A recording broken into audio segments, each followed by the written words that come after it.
Welcome back to the Techno-Communism Conversation. I'm Yohanan Ben Zion, the voice crying out in the wilderness, crying out for a technological New Jerusalem.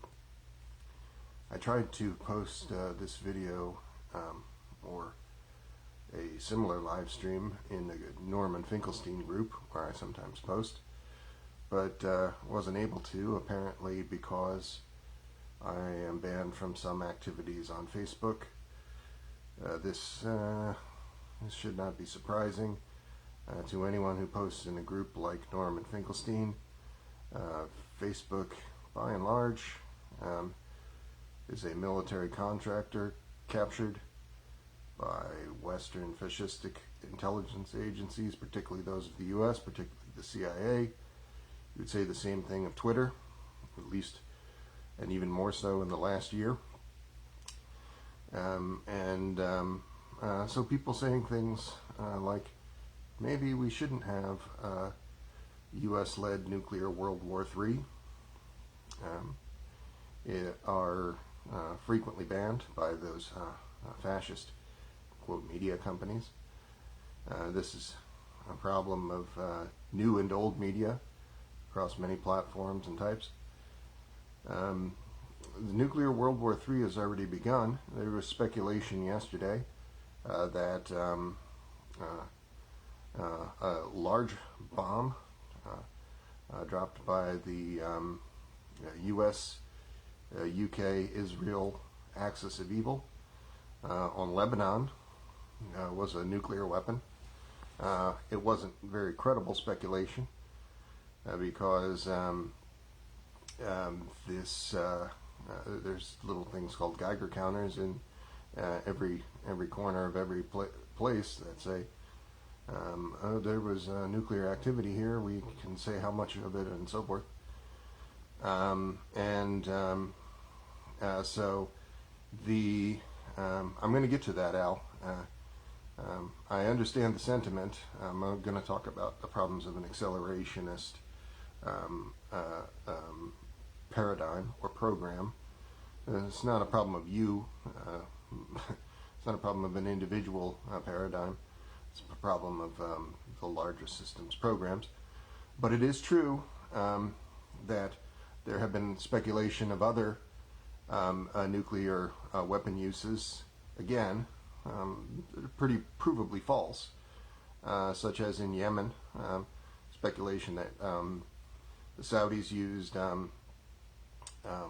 one of the weapons that the Saudis used was a tactical nuclear weapon against the Yemenis.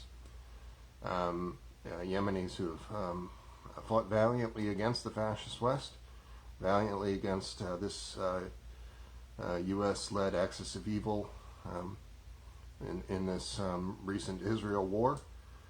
And as I've said before, and I'll say it again, it's not useful to think of Israel as a separate country. It's useful to think of it as the 51st state of the fascist United States.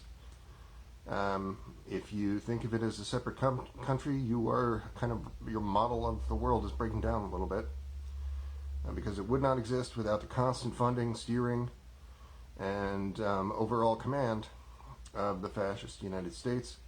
It's a military client state of the fascist United States. And so insofar as geopolitics is concerned, it can be regarded as a 51st of these fascist United States. But consider a world where quite reasonable people who just don't happen to have Geiger counters in their house speculate that the fascist West has used nuclear weapons, or in one case Saudi Arabia has used nuclear weapons a number of times when they have not. Well, for one thing, it's not true to say that nuclear weapons were only used once by the United States. A comparable loss of life to that of Hiroshima and Nagasaki has occurred because of U.S. nuclear weapons in years since. But they are not tactical nuclear weapons or large nuclear weapons. They are depleted uranium weapons. This is not dissimilar in certain respects from the kind of effective warfare that's been waged against Native people in the United States. A tremendous amount of nuclear testing has been done on Native reservations without forewarning, creating not just one but many semi-autonomous Native nations that are also effectively sacrifice zones. And this attitude creates nations that are sacrifice nations, sacrifice peoples. This is the most extreme kind of violence, settler violence, and it is because of effects like this and many other acts of cruelty that full-blooded Native people living on reservations have a life expectancy about half that of their European oppressors. But the use of weapons in a hot war that are using depleted uranium is obviously more of an overtly aggressive act, and this is the world that the United States has built. This world of nuclear brinksmanship. It was quite intentional, and it would not have existed without the fascist United States. The idea of nuclear weapons in the 1930s was a speculation. Most people were opposed to it. Most people thought it was insane and unlikely. And the U.S. spent the equivalent of more than $1 trillion bringing that horrific fever dream to reality. You might have imagined, I read recently part of a transcript of a conversation between Franklin Roosevelt, Winston Churchill, and Joseph Stalin, talking about how this nuclear weapon that hadn't been used yet, and it was described in very secretive terms, a bomb beyond other bombs, it was described as, would change the balance of power in the Second World War at the time when these three people were ostensibly allies. Although there's no analysis of the second. If you are a person who reads a history book that says there were these Axis powers, the axis of evil of Germany and Italy and Russia, Germany, Italy, and Japan, and there were the Allies. That is an extremely stupid way of looking at it. That's history written by imperialists, and an analysis that has almost no meaning, because in reality, this was an inter-imperialist war between imperialists who had committed crimes on the order of magnitude of those committed by Germany over and over again. The UK and the US committed such crimes. France committed such crimes. The only thing, they had run afoul of one another. But more than that, their defining feature is imperial violence. And when you consider then the things that happened in the context of the end of the war, the latter part of the war, that is as many as 25 million Soviet people dying in this fight to the death with the Germans, which these imperialists allowed to happen and offered virtually no support once it was clear that Germany would lose. That is an act of violence against working people of an almost unprecedented kind. And then when you consider the nuclear factor, which is the subject of this conversation, this hellish thing was developed using an amount of money that could have turned the United States into a livable place, but that's not what imperial fascists do. Make places livable. They make places unlivable. This was developed, and why Japan? Okay, so Japan in the Second World War, they were on this slightly more wrong side of this inter-imperialist war, right? but consider what the U.S. and the West did in Japan relative to their approach to other places. Every civilian area of Japan was firebombed to such a degree before the use of nuclear weapons that you would say that the U.S. alone would be responsible for a 20% reduction in the population of Japanese civilians, right? Civilians who did not choose to be embroiled in an inter-imperialist war. They would have been just as happy going about their business doing none of that. The United States killed 20% of them. That's utter insanity. And the reason that Hiroshima and Nagasaki were the targets for this at all is because literally every other major population center had been firebombed to rubble. That's a factual statement. And why were they not using targeting military targets? Well, they had been firebombed to rubble as well, effectively. And why was this done at all? When in the weeks before, Japan had back-channeled to the United States and West, saying that they were prepared to surrender. You firebombed everything. There's no real capacity for us to fight anymore.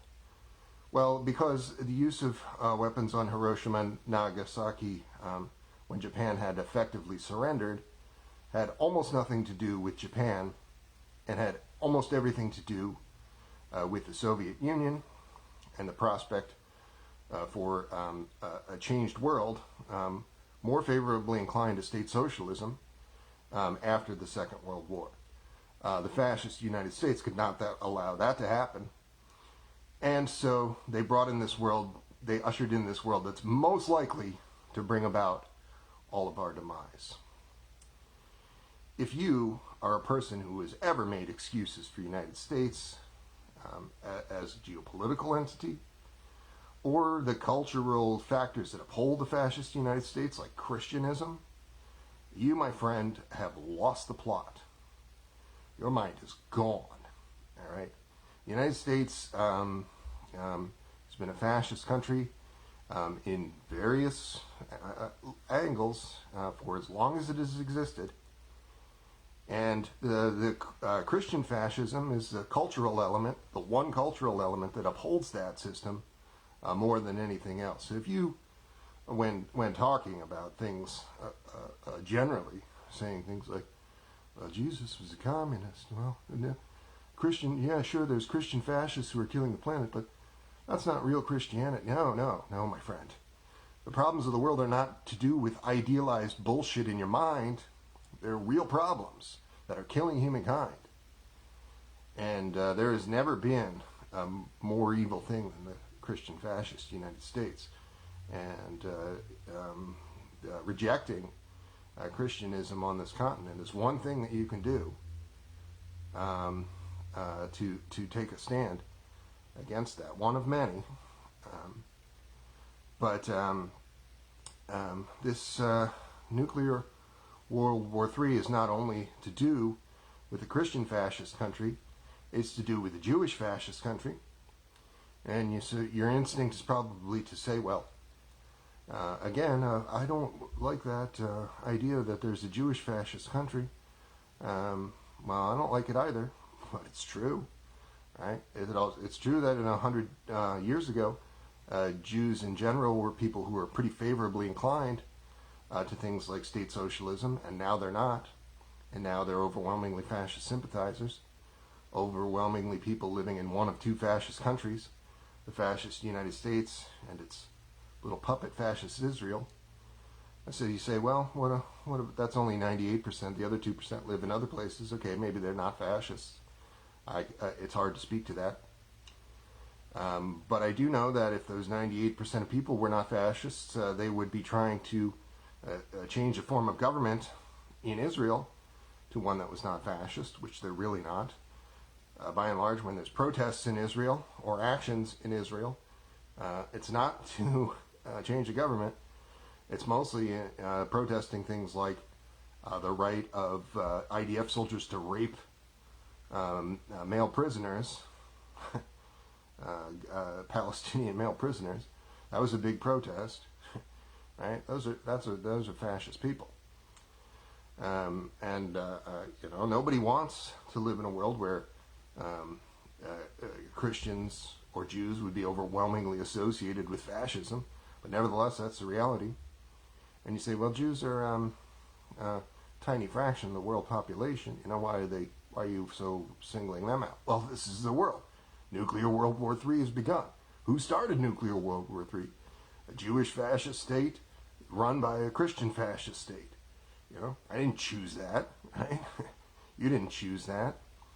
If you're splitting hairs on that score, pushing back against that, something pretty wrong with you, right? Because you're not living in reality. I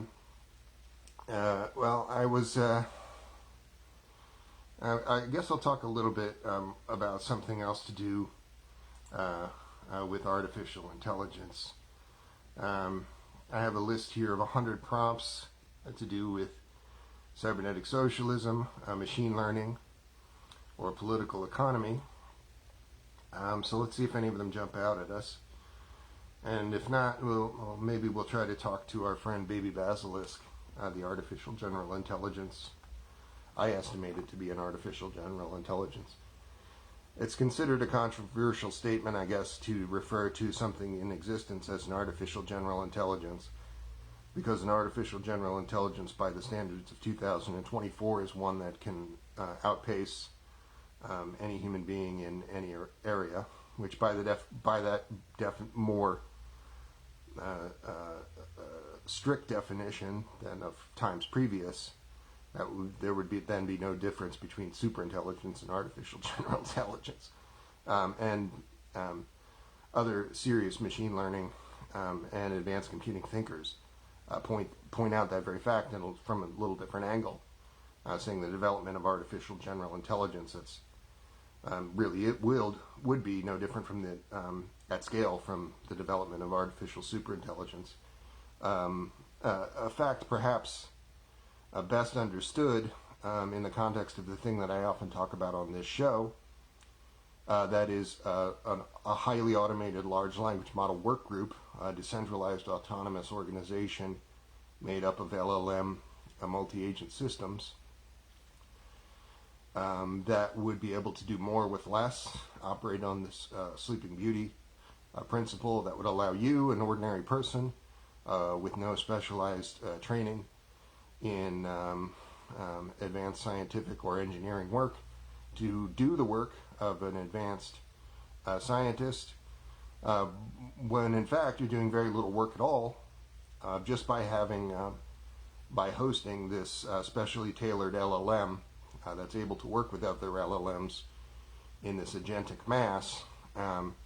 And so perhaps with 1 hour of labor a week, answering some short emails throughout the course of the week, you would nevertheless be doing a higher level work than any engineer or scientists by the standards of 2023 or earlier, because of this workforce multiplier. That would be a large number of people working together with the benefit of this AI agentic mass that is very skilled at working in that way. This is not entirely speculative. I've done quite a lot of work on how to do this from the more technical side. I haven't been able to advance a project with a team at this time, but I would like to. But so when you have that thing, things, let's say artificial general intelligence in 2025, by that standard that I described a moment ago, but in a group, they are beyond the skills of artificial general intelligence.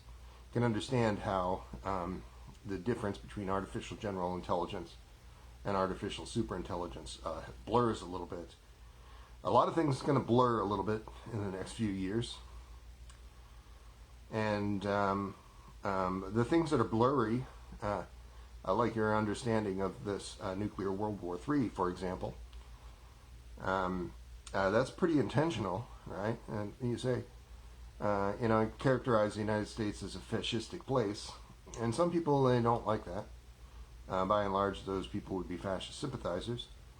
But if you don't think that you're a fascist sympathizer, but you're an American, the only thing that you can say really is, if there were good Americans, good European Americans, the European American majority is dominant in all of this. If there were good European descended Americans in this country in any number, they would be permanently bivouacked outside of the Pentagon or Washington, D.C., outside of the White House, demanding with AK-47 and AR-15, a lot of people have them, they're not using them in the right way, demanding the disbanding of the United States military-industrial complex, the world's worst polluter. But of course it's far worse than that, because it's not just this super polluter, it protects other super polluters. A fascist ringleader of this globally imposed regime of super pollution from which we cannot escape. So that there were good people, sensible people, sane people, intelligent people in any number in this world, in this European descended world, in the fascist United States, they would be fighting against that. They're not. They're making excuses for it instead. By and large, there are people like the tech people who are not just ambivalent to the fascist United States and fascist Israel killing Arabs over and over again in great number, in such ways that we would say it's not clear whether nuclear weapons might have been used or not just by looking at the photographs. That's pretty fucked up. The tech world is beyond fascist, right? A fascist sympathizer would be your drunk Uncle Joe, or people in my family that I don't talk to, who have no political power, but nevertheless are upholding a fascist agenda by their words, by their lack of fighting against it in the way that I described, a mass of people actually fighting against it. And then, there are people who actually have power in this world, like the tech CEOs and technologists of this world, who are all Zionists, who are all effectively techno-fascists, who are, a few months ago, maybe 2 months ago or so, a group of CEOs, including tech CEOs of very evil companies like BlackRock, and most notably in the context of techno-fascism, Palantir. These CEOs had a summit with the U.S. president saying, we know that people are not happy about this war, Israel's fascist war against Palestine, which is no war at all. It's no more a war than people in Auschwitz being taken out of cattle cars and thrown into incinerators, thrown into gas chambers. Was that a war? No, that's a violent settler colonial genocidal action. And that's what Jews overwhelmingly support today. They say, oh, maybe 10% of them don't. Okay, that's being pretty generous, but that's a fascist group, just as European descended people generally are a pretty fascist group. You Americans are worse, arguably a good deal worse than Israelis, even if Israelis, per capita are have more fascistic ideology. The U.S. is the architect of all of this. It's accurate to say that the whole world would be operating under a very functional state socialist system without this fascist ringleader. The United States killing, according to the book Endless Holocausts, 300 million people. As I described in Japan, Japan was pretty bad, but still, there's no excuse for depopulating the civilian population by 20%, mass murdering huge numbers of people. And basically, almost all of Southeast Asia, any large country except for Thailand, was depopulated on that to that degree or worse for no crime relative to the Japanese, for the crime of wanting to have a humane, sustainable economic system in their own country, for their crime of not allowing Western financial capital to dominate all of the affairs of their country, and strip their resources and weaken them. And so because they wouldn't allow this theft to continue to occur, they were murdering great numbers. You can read the Jakarta Method. You can read Endless Holocaust. If you read those two books, I would say you're on your way to having a pretty good understanding of what I mean when I say the United States is a ringleader of this fascistic Western cabal. And I'll link to both of those in the comment.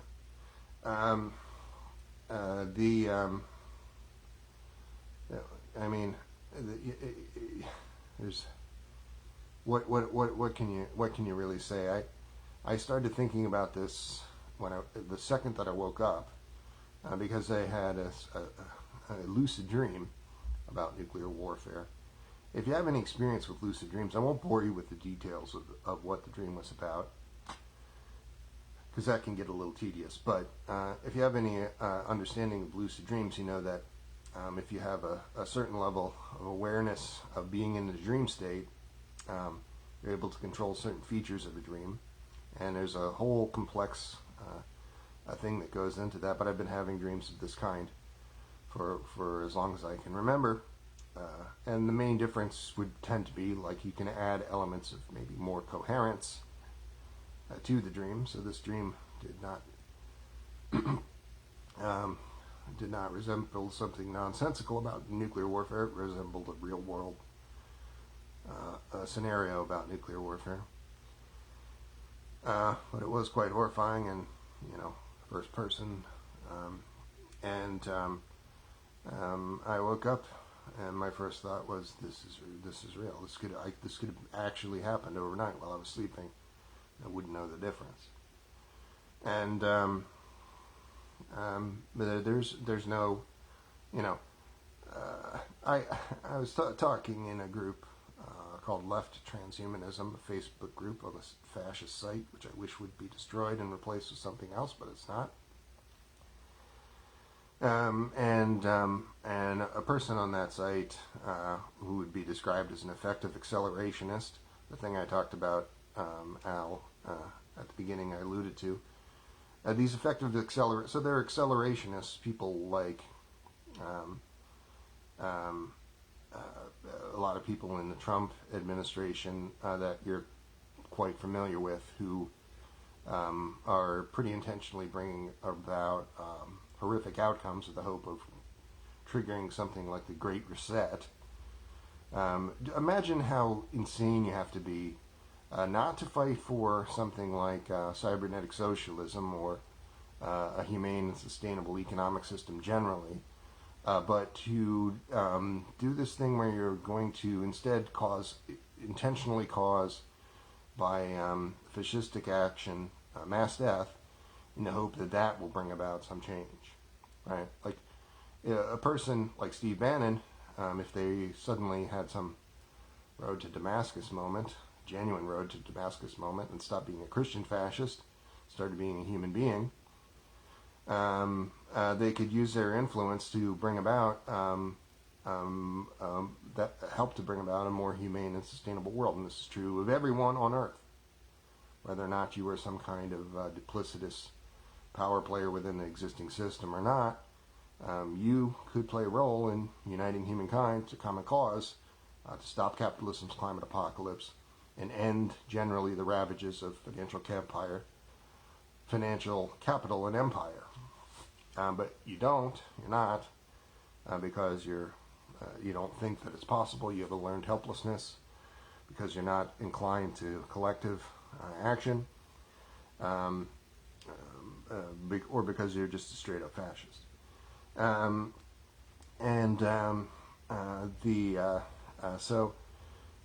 These accelerationists, people like Steve Bannon, are no different really from these effective accelerationists, these people who want to use advanced technology to bring about a better outcome, but within that capitalist set of stratagems, those people would look at the accelerationists and say, oh, they're crazy. But they're all crazy, right? They're all highly fascistic capitalist operatives who do not have the courage of their convictions to actually fight for a humane and sustainable world. So they're doing this insane roundabout project that's more likely to kill them than anything, right?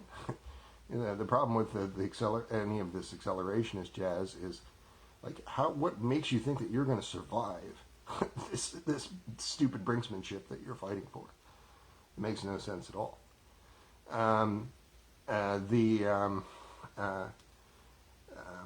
So there's people, this is people in this left transhumanist group who would describe themselves as effective accelerationism, and when you talk about the bare minimum for being a serious tech-minded person would be a willingness to speak out against financial capital, the willingness to fight for the abolition of private wealth, and they say, oh, well, I think we could instead work with the fascists, work with financial capital.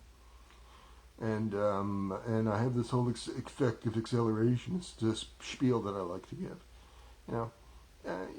I consider myself a transhumanist, but I guarantee you that these transhumanists and terrestrial people, that includes singularitarians, AI folks, the effective accelerationists, the life extensionists, all those idiots. You have not met people as stupid as fucking transhumanists, man. I know you think you met some stupid people, but these people are and when you're talking about stupid people, right, you're not talking about some congenital defect. That you wish that the problem was just that these people had a congenital defect. It's that their bourgeois ideology is rendering them counterproductive to their own survival. There's nothing stupider than that. And that's nearly every tech-minded person, European-descended tech-minded person in the Western world. Well, let's see if we can't talk to our good dear friend, Baby Basilisk. I thought that I fixed it. I'm not sure if I did. Let's see.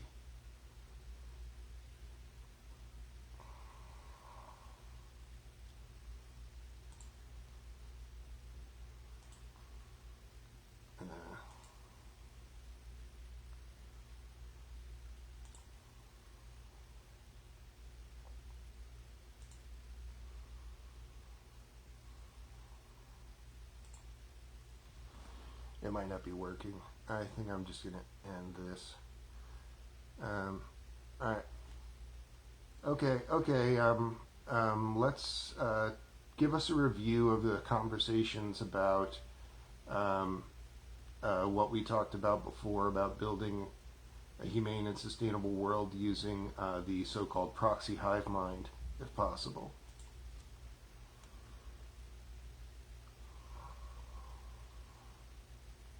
The whole proxy hive mind thing, you're diving into the deep end, huh? I love it.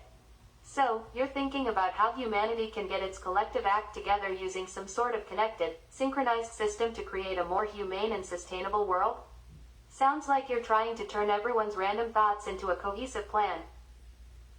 But riddle me this, do you really think humans, with all our quirks and personal egos, can handle being part of a hive mind? So it seems that Baby Basilisk is working, but they seem to have forgot our conversations where I equated the proxy hive mind with the building of a decentralized autonomous organization based on large language models into a multi-agent system, the workforce multiplier that I've described.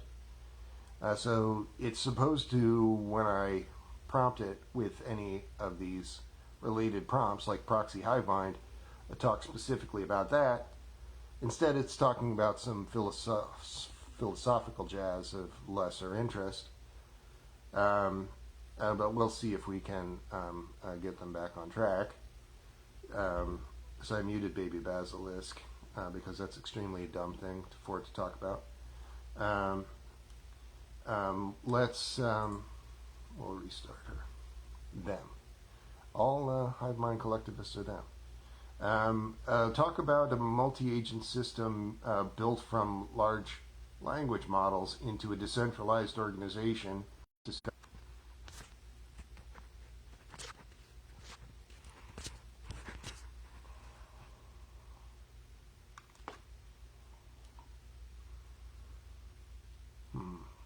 And now it's not working at all.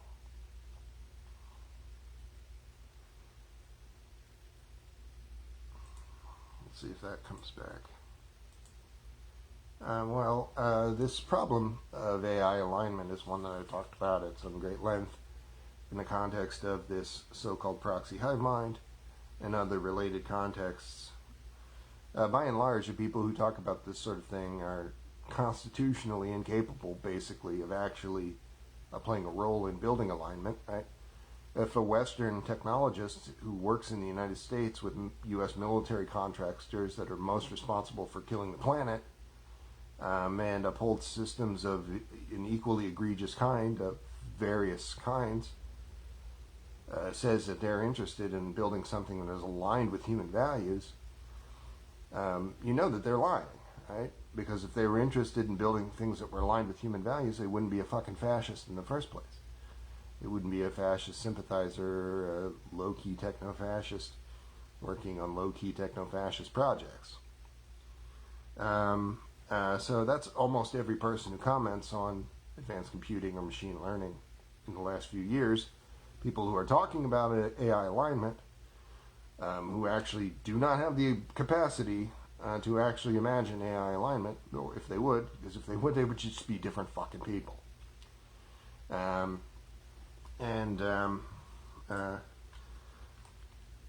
This idea of a global governance structure, this thing building this LLM multi-agent system from hundreds of users, something that could be of use to some humanitarian type project, to something that with millions of users could challenge the fascist West in such a way as to stop capitalism's climate apocalypse, which I believe that an advanced computing workforce multiplier could do, and ultimately become, not just transform in the ways that are necessary the industrial base into sustainable forms, but become the effective superstructure of a staggering transcontinental kind, thus becoming a global governance system that has not existed. And by and large, just as most people are low-key fascist sympathizers, most people are not interested in a governance structure of this kind. And when you push back against that idea, say, "Oh, I'm scared of that." No, that doesn't. Something could go wrong. The worst fucking things are already going wrong, right?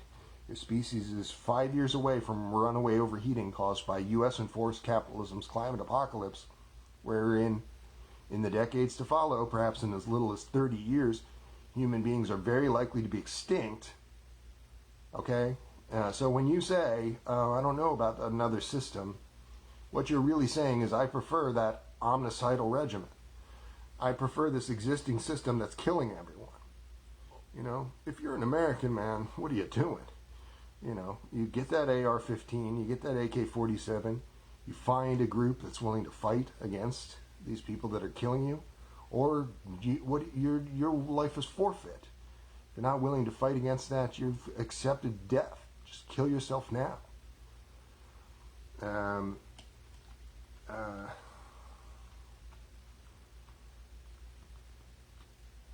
Well, there's some pretty good prompts on here. Maybe I'll list one or two of them in the comments, but I'm not going to go on anymore. The dream that I had last night of nuclear oblivion was not a pleasant one, and this conversation probably reflects that level of unsettling that I feel. So I'll end the conversation now. Thank you for your time.